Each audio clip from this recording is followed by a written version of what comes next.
Welcome back to the Data Obsessed Fat Man. Okay, so this is what I ate yesterday.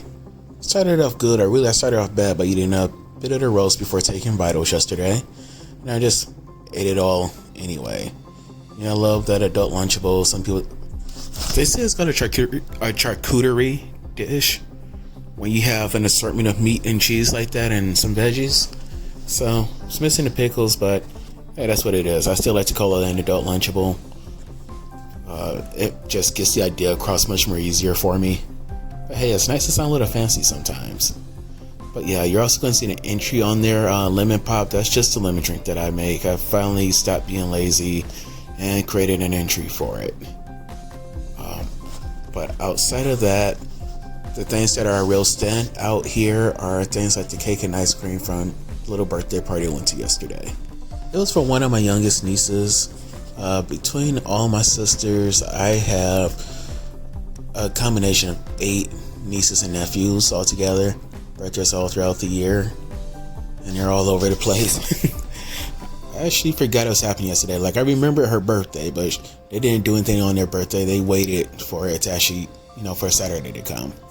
So they had a little fun. They had cake and ice cream, and at first wasn't going to get any. And I was like, you know what? Rome wasn't built in a day. Let me just enjoy myself a little. And the calorie count did not throw me over, at least not at that point in the day. So I was like, I could do it. I knew my carbs would be screwed for the day, as you see there. But it was that in combination with the popcorn that really screwed over my carbs. And I only made the popcorn because 1, I wanted to eat it, and 2, I got a new microwavable bowl for it, so I wanted to test it out. So I went a bit nuts. Oh, and I didn't order Checkers yesterday, but yeah, Friend only ate half the burger, and I was like, let me just take the other half. Like, they were offering me candy, and I told them no to the candy. They offered me some Reese's peanut butter cups. I'm like, no, let me have the other half of your burger if you're not gonna eat it. Took it, and that's that. That's where life came in at. And as you see here, I finally stopped being lazy and put in an entry for my lemon drink. I called it lemon pop. It's a very simple recipe. Sometimes I change the sweetener out or change the amounts. Drank some today. I used it in the same exact amount today. But yeah, I'm not going to sweat it if some of the ingredients changed. The only thing that really adds calories is the lemon juice there. And that I don't predict to ever be more. It'll possibly be less. Apple cider vinegar goes up. It's not going to affect this much at all. So yay, 23 calories from a whole liter of pop. And it tastes great, at least to me. I've fallen in love with vinegar over the past few years. I've taken in apple cider vinegar in so many ways. I even marinate my chicken with apple cider vinegar being the base of it, with whatever seasons I use. So vinegar is a very strong part of my life now. Never getting rid of it. Yeah, so as you see, my walking's been slowing down. And honestly, my legs have been tired.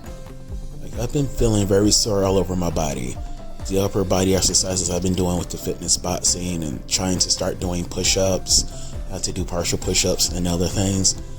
I've been pretty sore, so I've been slowing down on things just a bit, but not giving up entirely. I am going to always hit my step goals. With the exception of Thursday, just staring me in the face there, I am going to always hit my step goals. And even after the step bet challenge is finally over, I'm still going to retain the same goals. If anything, I may actually increase them over time. I don't believe the number of steps itself matters, but just the overall amount of activity that I'm doing. So if I start to pick up and doing more of other exercises, then I'll make sure to just keep it the same current rate. But not opposed to challenging myself. I just want to increase in a way where it's beneficial for me and to where I would not give up on this. I want this to continually be a part of my life.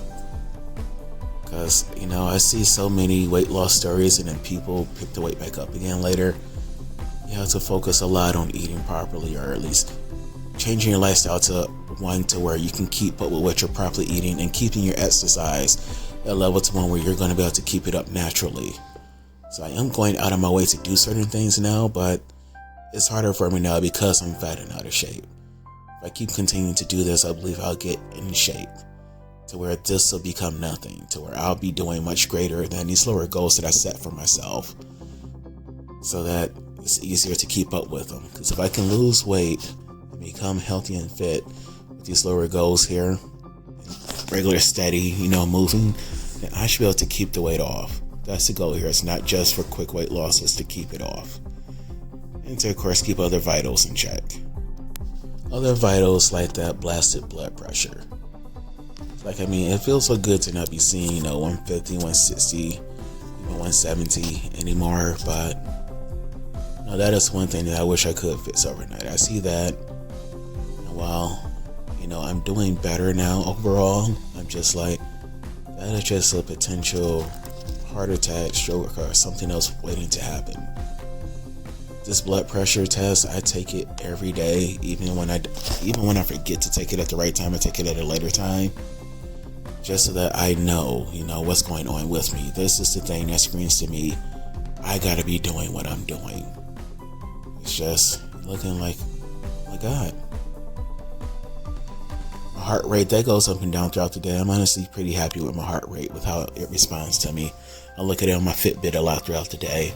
And as for my weight, I actually went down by 1/10 of a pound, so I lost 0.1. Yesterday I was 341.1, today I'm 341 even. And that's with cake and ice cream and lots of popcorn. Like about 100 grams or so of popcorn. I forgot what that is in ounces or pounds, but it's a big bowl. And I actually shared the bowl with Aiden, but still claimed the whole thing for myself, so I actually ate slightly less. And then the final metric here, glucose is down by 4 points, ketones are up by 0.1, so that's good, that's positive in each area. I want your blood sugar to be low, not ridiculously low to where you have medical stress, but athletes, they can get as low as to I believe about 40 or 50 regularly. It really depends on what you're doing with your life. I just wanted to regularly be under 100. Between 80 to 100, I think that's a reasonable goal for me to hit long term. As for my ketones, honestly, they can be whatever, just as long as my body's functioning properly. But for now, during this stage where I'm trying to accelerate my weight loss, I would love for that to hit and stay above 2 full points. It's very possible to hit 5 to, I believe, 7 points. I forgot the unhealthy level, but you would have to be really ridiculous to hit the unhealthy level. But yeah, just if I consistently stay at 2.0 and above, I know that'll help me to become fat adapted, which is like, one of the gold standards of long-term weight loss. But I don't know. I don't think I'm gonna get there, at least not anytime soon. But this is a lot better than having nothing at all. So we're getting back to food again. This is what I've eaten so far today. So far today, I've been good, Basically, I just took 2 of my salads and tossed them into one bowl, mixed them up, added 2 poached eggs, nutritional yeast, a bunch of Parmesan cheese, and some pollock that I grilled on the stove, and avocado oil. I should actually add a little bit of that avocado oil to this list. I'm always confused about how much to add because most of it stays in the skillet, but I don't know how much stays on. Seems like it's a small amount, but some of it has to be absorbed by it, so never know. And my ideal fishes are cod and sardines, and salmon, but I like pollock, it's nice. Same stuff that they use in fish sticks. Mercury level isn't too high. I did not put down every seasoning that I used on this either, but this will all be fully updated by tomorrow. I just typed in everything as I was going so that I wouldn't forget anything. I'm going to update y'all on my supplement cocktail because I've made some changes. There's some new stuff in it now. So first up is the vitamin B1 supplement. Take it in liquid form. Of course, this isn't some of the other things that I take as well, but I take a lot of vitamin B1 because I deal with IBS. That's irritable bowel syndrome. So it makes it pretty hard to go sometimes, it used to be really, really difficult, like about 5 years or so ago. Constant constipation and then constant pain. But with this along with, increasing the fiber with the salads and the other things, that has helped out a lot. And I feel like I actually have some real muscle down there now. I know that vitamin B1 doesn't contribute to muscle, but it feels like my plumbing actually works now. And it's nice. I'm going to keep this in rotation and not getting rid of it. I'm fine to go over on it. You have to take an obscene amount of this to even OD on it. And at worst, you get a bit of diarrhea and some cramps, but I'm not going to go that far. Okay, so we have some vitamin D3 with K2. So vitamin D, of course, we need this. We can get it from the sun during a significant portion of the day. Our skin will just make it. But being black combined with it being this time of the year where the earth is tilted on its axis, we don't get as much of the sun as we could possibly get, especially with me not going outside as much now. So I know my body's not getting much from the daylight. Even during the summer, I know I'm not getting that much. So this is just a great way to supplement. It's giving us all amount. You see it's 5,000 IUs there. And with the K2 being added, your body absorbs D3 much better. It's much more bioavailable when you take it in the presence of K2. It helps to direct it to where it should go versus it just wandering around and not doing much. And that's kind of an inaccurate way to say it, because vitamin D is really a hormone that causes your body to act in certain ways. So it's not something like cholesterol or like a real vitamin where your body needs to haul it and put it in a certain place. But K2 makes the hormone vitamin D3 actually actionable and actually worth taking and using and keeping healthy with. I will go into much more detail in that future video. I've been formalizing my notes and looking into a lot of things. Okay, so this is the multivitamin that I take daily. A full dosage of this is actually 4 pills. They fermented from Whole Foods, and they actually added some probiotics to it. I believe it has 1 billion CFUs, the numbers that they measure probiotics in. So the best probiotic, most probiotic supplements, they give you 5 billion at least. I mean, not that 1 billion is not going to be useful at all, because it is. But this isn't just for probiotics. It's like probiotics are just a nice touch since the whole food that they use to get the multivitamins were fermented. So I'm feeling that this is helping out with my gut flora a lot. I've been noticing in combination with the vitamin B1 that my digestion has been going much more simply and much more smoothly lately. Feel much more regular. I love it. But I'm running out of this. Amazon didn't have any when I was looking for it last week. So I'm going to order some more soon, but I ordered another vitamin to take in addition to this. So I'm not taking all 4 pills when I take this. I'm taking 2. Just 2 at the time, so I'm mixing and matching. But I chose another whole food vitamin. This is the other whole food vitamin that I chose. And it didn't have to look long or hard for it. This was actually the runner-up when I was actually looking to replace those other vitamins that I was taking before. Would have went with this one, but then I saw the other one and that it was fermented, and I wanted to start adding more fermented food to my diet. So it's like it was a no-brainer to go with Code Age. But this is not a bad supplement at all. Instead of using capsules, it's actually in tablet form, which we say just compress the entire vitamin into being the delivery vessel itself. So there's nothing extra. You're just getting just what they're giving to you. I compared the amount of vitamins that they both give, and they're very comparable. They deliver blow for blow, not blow for blow, but they deliver hits back and forth with each other. And this actually provides probiotics as well. It provides 3 different probiotics, whereas the Code H one only provides 2. But it provides us 2 in higher amounts than the 3 that this one is provided with. So, trade on and trade off. And this supplement here, it requires 4 tablets to be taken as well. To get a full dosage, I split that in half too, so I'm taking 2. So for across both of them, I'm taking 2 and 2 to get a nice diverse mix of what we should be getting. So I believe it's a very good supplement strategy for now, at least until I research otherwise. Okay, so this is a holdover from when I was originally going to be doing the 30-day plus fast, and I take this because it provides a full assortment of amino acids. All essential amino acids are present in brewer's yeast, and they are present in nutritional yeast. Aside from that, you get them in different amounts, and then you get other things with them. And most people go with nutritional yeast because that's what was used with that guy that fasted for over 380 something days under supervision. And it's just brewer's yeast is not any worse. In fact, it's very comparable, if not better in some ways. I will go into a downside. A lot of them do have added vitamin B12, and it's the inactive form that your body can't do too much with. So that is definitely a negative. And this supplement that I have here unfortunately has that. But all the food I'm eating, the nutritional yeast I'm eating, and the multivitamins themselves, they all come with the active form of vitamin B12. So that's something that I'm not worried about at all there.